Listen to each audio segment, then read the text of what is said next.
I want to talk about your subconscious mind and affirmations because so many people that manifest say to me, well, I'm using all the affirmations, but nothing's changing.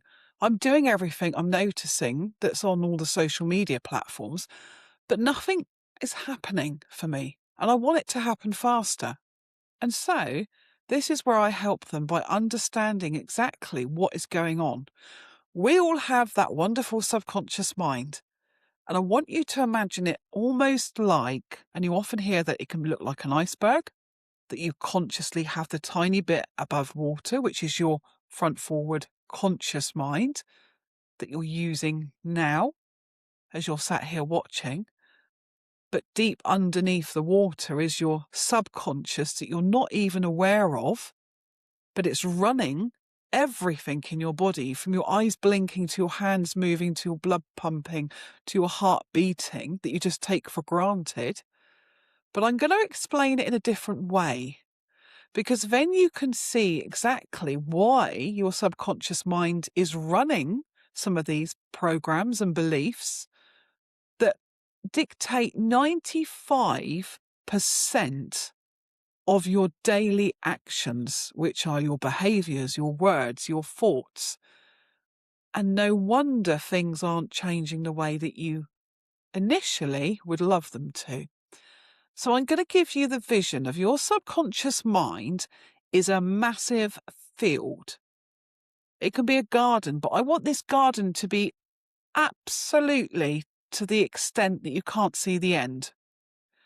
Because it's phenomenal how big your subconscious mind is. So it's not a case of we're going to be planting a few seeds and pulling out a few weeds.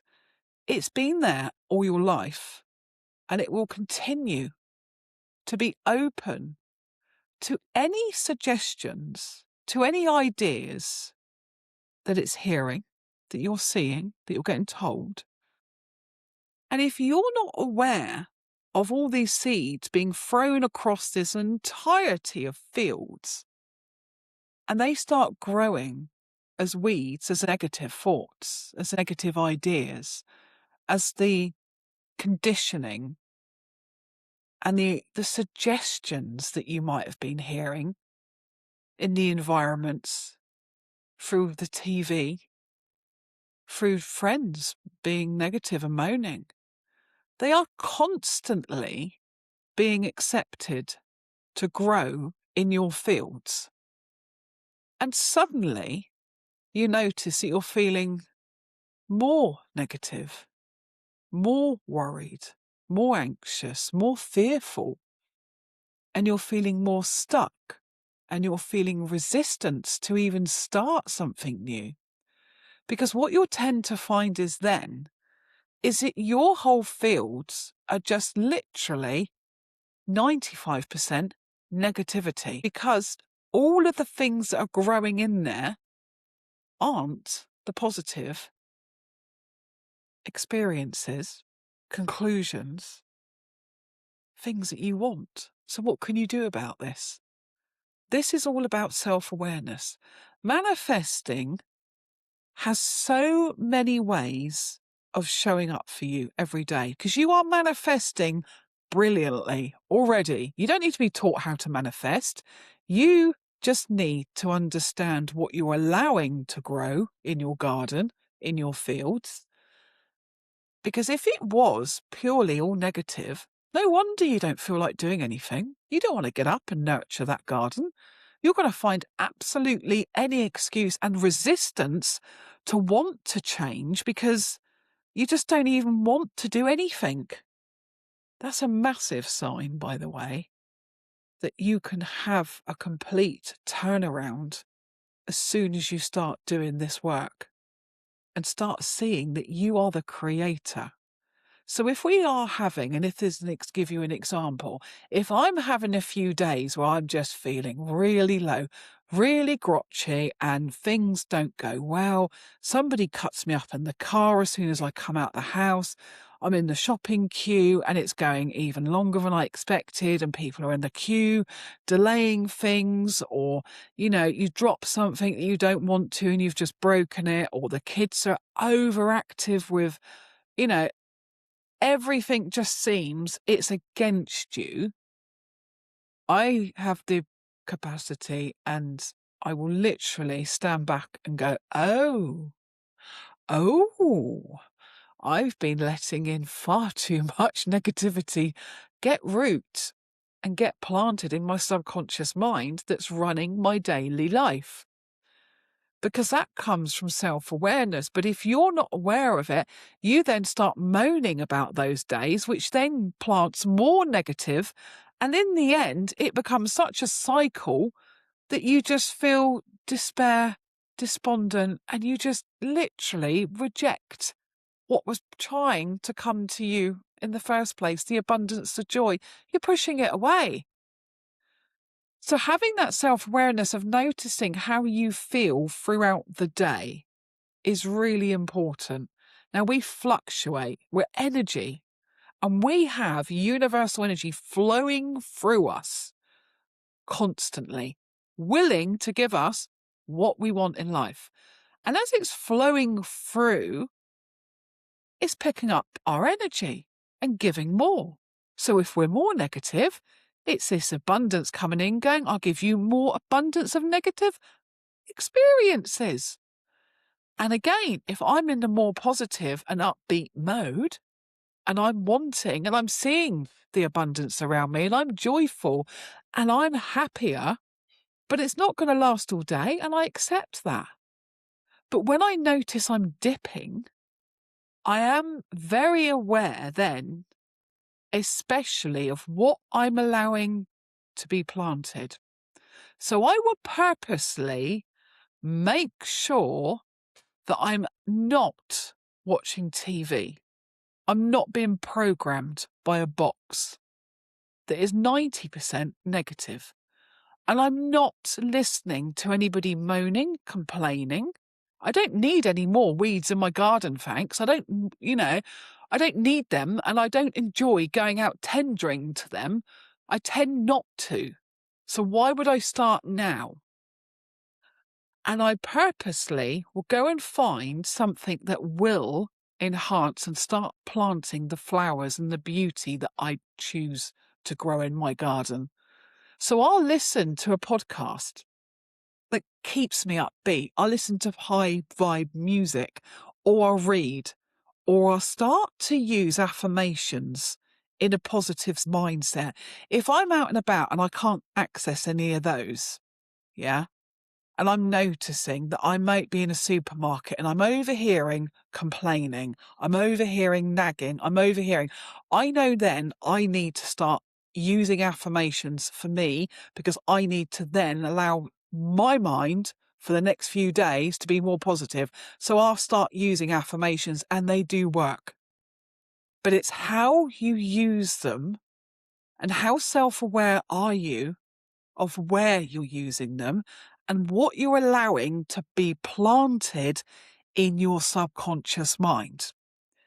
If you go to an office, let's say, I'll give you an example, and the minute you walk in, it's everyone's moaning about the weather, moaning about the workload, moaning about the boss, moaning about their kids at home, their partner, you have just set up all the weeds that you can imagine are now being planted. So I can guarantee, unless I do something consciously to flip that and start pulling these weeds out, and I leave that room, or if I am not available for that room, I will literally say, come on, guys, let's change, because I can't listen to this, and I don't want to be feeling grouchy and unappreciative, and I want more to be abundant. I want to be attracting more wealth, more of everything I want.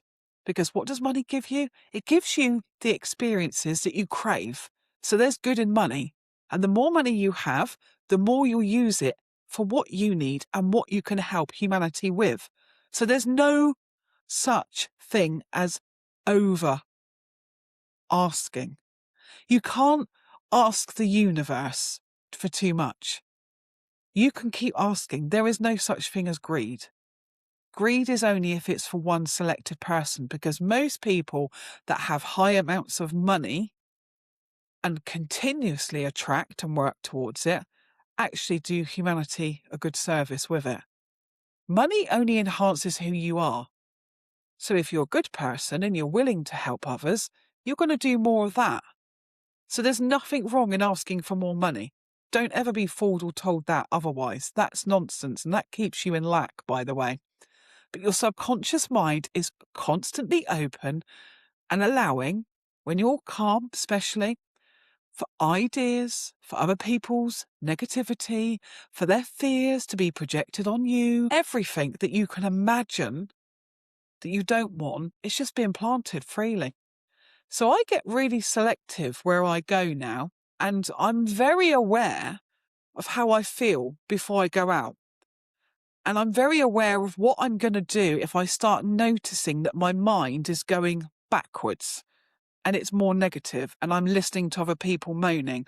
If I can remove myself, I will immediately. And I don't make excuses anymore. I really don't care, because I'm not being filled with other people's fears and doubts. I've done that for over 45 years and I'm not doing it any longer, because I wake up and I'm generally in a good mood and I continue that. And if I'm not, I do things to heighten my frequency. I want the frequency of the things that I desire, and they are on a higher frequency than me being in my moany mood, feeling low, feeling sorry for myself. I get myself out of that now and realise that I'm a soul having a human experience. So the human experience isn't who I truly am. It's just an expression of what I'm experiencing. But I have the availability, the capacity to change it instantly. So affirmations work. But if you're saying them and they're so out of context of where you're feeling you are, so let's say you are literally, you've got no money in the bank, you're struggling to even make bills, and you're saying, I'm a multimillionaire, I'm a multimillionaire. Your mind's going to go, hold on, this isn't true. So you're actually going against what you want, because you know it's not true. And so the universe responds and says, well, that's not true. And you can't lie to the universe laws. It just does not happen. But if you started then to begin with, I would love to feel the frequency of a millionaire, then it takes a different approach, because now you're asking to feel what it's like. You're not asking and demanding and showing that you're in lack. You're asking to feel what it would feel like. And suddenly there's a calmer approach. And then you give universe opportunities to say, well, here you go. There are some opportunities. And you'll get shown these and gifted these. So you've got to be really mindful with what affirmations matter to you and what you would use to start with. But they work. Watch sports people and see, before they're about to start a race, they will be chanting and using them. Hypnosis is one of the most fundamental, easiest, powerful ways to program what it is that you want to attract in your life to your subconscious mind. It bypasses the fear, the amygdala, the security part of your brain. So you have capacity in you now to welcome all the abundance you can imagine. If you're using your imagination and you're taking daily action steps towards the goals that you desire, you are the creator, and your subconscious mind is there waiting for you to use it in the right way. But you've got to be planting at the seeds that you want to grow, and also making choices what you're allowing to grow in your subconscious mind. Because when it's full of beautiful flowers and it's full of all the things that you desire and you feel good, you then become the magnet, the energetic magnet, and the vibration frequency to what it is you're trying to call in. So note and start to see what it is that you're calling in. and what it is you're planting. And do you need to do more work in that garden? Do you need to nurture your subconscious a bit more? Do you need to feed and water it a bit more for them to grow? Because they are all growing into what you're creating. So your subconscious mind is powerful, and it will rule your life with your behaviors, your thoughts, your feelings. So why not give it the opportunity to make sure it's giving you thoughts and feelings that are just going to enhance and bring in more of what it is that you want? So just note, where are you hanging out? Who are you hanging out with?